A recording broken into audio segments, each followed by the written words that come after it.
ఇక ఇక కొత్తగా మరి వైఎస్ షర్మిల అఫిడవిట్లో ఆశ్చర్యకరంగా కొన్ని అంశాలు పేర్కొంది. షర్మిల పెట్టినటువంటి కేసు అఫిడవిట్లో 82 కోట్ల రూపాయలు వైఎస్ జగన్మోహన్ రెడ్డి గారి దగ్గర లోన్ తీసుకుందట. వైఎస్ షర్మిల జగన్మోహన్ రెడ్డి గారి దగ్గర వాళ్ళ అన్న దగ్గర 82 కోట్ల రూపాయలు లోన్ తీసుకుందట. 82 కోట్ల రూపాయలు లోన్ తీసుకున్నప్పుడు ఇప్పుడు అన్నని తిట్టడం ఎందుకు, అన్నని వ్యతిరేకంగా ఫైట్ చేయడం ఎందుకు, అన్న 82 కోట్లు ఇచ్చాడు కదా, శుభ్రంగా సర్దుకొని వెళ్ళిపోవచ్చు కదా అని అనిపించింది ఎవరికన్నా కానీ దీంట్లోనే అసలు విషయం అంతా దాగి ఉంది. 82 కోట్లు వాళ్ళ అన్న దగ్గర చేస్తున్నారు. కానీ అత్యంత దారుణమైనటువంటి విషయం ఏంటంటే, అన్యాయమైనటువంటి విషయం షర్మిల చేసింది. భారతి గారి దగ్గర కూడా 19,56,000 రూపాయలు 19 కోట్ల కాదు 19 lakhs 19 lakhs అప్పు తీసుకుందంట. 19 లక్షలు అన్యాయం కదా. వదిన దగ్గర డబ్బులు అప్పు తీసుకొని వదినకి ఇవ్వద్దండి షర్మిల? ఇన్ని మాట్లాడుతుందే, ఇన్ని తిడుతుందే, మరి పాపం వాళ్ళ డబ్బులు వాళ్ళకి ఇచ్చి కదా తిట్టాల్సింది. షర్మిల డబ్బులు షర్మిలకి ఇవ్వాలి, జగన్మోహన్ రెడ్డి గారి డబ్బులు ఇచ్చి వాళ్ళని తిట్టవచ్చు. అందుకని వాళ్ళ దగ్గర డబ్బులు తీసుకొని వాళ్ళని తింటారని ఏంటండి షర్మిల అని అనుమానం రావచ్చు, ప్రశ్నలు రావచ్చు. ఇక్కడే అసలు లాజిక్ అంతా ఉంది.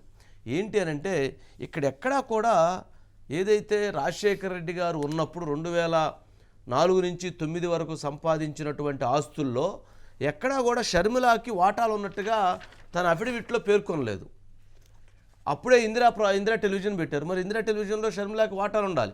ఎందుకంటే ఆ రోజు లంచ్ మీటింగ్లో కేవీపీ రామచంద్రరావు, ఆదిశేషగిరిరావు గారు, విజయలక్ష్మి గారు, రాజశేఖర రెడ్డి గారు, జగన్మోహన్ రెడ్డి గారు, షర్మిల వీళ్ళ 6 ఉన్నప్పుడు జరిగినటువంటి చర్చలో పెట్టినటువంటి ప్రతి కంపెనీలో కూడా షర్మిల ఒక వాటాదారు, జగన్మోహన్ రెడ్డి గారు ఒక వాటాదారు, మేము ఒక వాటాదారులో అని చెప్పున్నారట. మరి ఆ వాటాలకు సంబంధించింది ఎక్కడ ఇందిరా టెలివిజన్లో లేదు, భారతీయ సిమెంట్లో లేదు, సండూర్ పవర్లో లేదు, లేకపోతే ఇతర పెట్టినటువంటి మైనింగ్ ప్రాజెక్ట్స్లో లేదు, ఇతర ప్రాజెక్ట్స్లో ఎక్కడా కూడా మరి షర్మిల పేరు ఎక్కడా తన ఆస్తులు ఉన్నట్టుగా ఎక్కడా కూడా దాంట్లో మెన్షన్ చేయలేదు. అంటే ఇక్కడ ఎక్కడా కూడా అంటే షర్మిలకి ఎక్కడ ఏ ప్రాజెక్టులో డబ్బులు ఇవ్వలేదు, ఏ ప్రాజెక్టులో వాటాలు ఇవ్వలేదు, ఏ ప్రాజెక్టులో షేర్లు ఇవ్వలేదు. కానీ షర్మిలకి మాత్రం 82 కోట్ల రూపాయలు లోన్ ఇవ్వటం ద్వారా నీకు ఇవ్వాల్సినటువంటి మొత్తాన్ని ఈ రకంగా ఇచ్చేసానని చెప్పడం ద్వారా తన వాటాలన్నింటినీ కూడా తీసేసారేమనేటువంటి అనుమానం కలక్కమానదు. 82 కోట్ల రూపాయలు కూడా తను అందుకని లోన్ కింద పెట్టింది. తనకు రావాల్సింది 820 కోట్ల రూపాయలు అయితే 82 కోట్ల రూపాయలు ఇచ్చేసి మొత్తం అయిపోయిందని అంటే కుదరదు కదా. అందుకని తను 82 కోట్ల రూపాయలు లోన్ కింద పెట్టేసి రేపు తను అందుకోసం ఫైట్ చేయడం కోసం ఈ రకంగా మెన్షన్ చేసి ఉండొచ్చు అనేటువంటిది కూడా ఒకటి ఉంది. మరి ఇన్ని సంపాదించినటువంటి జగన్మోహన్ రెడ్డి గారి ఆస్తుల్లో, రాజశేఖర రెడ్డి గారి ఆస్తుల్లో మరి ఎక్కడా కూడా తనకి ఆ వాటాలు వచ్చినట్లుగా కూడా వీటిలో మెన్షన్ చేయలేదు. కాబట్టి ఇదొక ముఖ్యమైనటువంటి అంశం.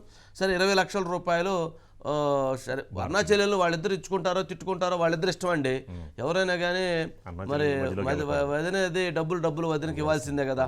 అంటే మనం ఊర్లలో చెప్పుకునేటువంటి నీతి జనరల్గా వదిన దగ్గర తీసుకున్న డబ్బులు లేకపోతే ఇచ్చేయాలి కదా. మరి షర్మిల ఇచ్చేయటం అనేటువంటి ధర్మం, మరి ఇచ్చిద్దా లేదా, అసలు నాకే ఇంత రావాలని చెప్పిద్దా అనేటువంటిది వేరే చూడాల్సినటువంటి అంశం. సరే ఇక అట్లాగే బ్రదర్ అనిల్ దగ్గర తీసుకున్నట్టుగా లేకపోతే వాళ్ళందరికీ తను 29 కోట్లు బ్రదర్ అనిల్కి ఇచ్చినట్లుగా ఇవన్నీ కూడా చాలా చూపించింది. సరే తను కొంతమందికి తను కొన్ని కంపెనీల్లో ఇన్వెస్ట్ చేసినట్టుగా, కొన్ని కంపెనీలకు తను లోన్ ఇచ్చినట్లుగా, తను కొన్ని కంపెనీల్లో లోన్ తీసుకున్నట్టుగా కూడా కొన్ని చూపించింది. సరే ఇదొక అంశం. ఇక మన ఎవరైతే మరి ఆర్కే రోజాకి 9 కార్లు ఉన్నాయంటండి. 9 అంటే తను చెక్ బౌన్స్ కోసం కూడా కొన్ని ఎదుర్కొంది గతంలో. కానీ ఇప్పుడు ఈ 5 సంవత్సరాల్లో మాత్రం 9 కార్లు, అంటే గతంలో కూడా ఉంటాయి, 9 కార్లు ఉన్నాయంట. ఎవరైతే పెద్దిరెడ్డి రామచంద్రారెడ్డికి ఒక కారు కూడా లేదు.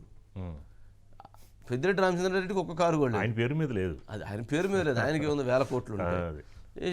రోజాకి మాత్రం 9 కార్లు ఉన్నాయండి. 9 కార్లు తన పేరు మీద ఎందుకు పెట్టుకోలేదు, ఎవరి పేరు మీద పెట్టుకోవచ్చు కదా, తన పేరు మీద పెట్టుకుందట. సరే ఇవన్నీ ఒకటి కాదు, ఇవాళ అఫిడవిట్లు చూస్తుంటే చాలా ఆశ్చర్యకరంగా ఒక్కొక్కటి చాలా ఆశ్చర్యకరంగా కనపడుతూ ఉన్నాయి.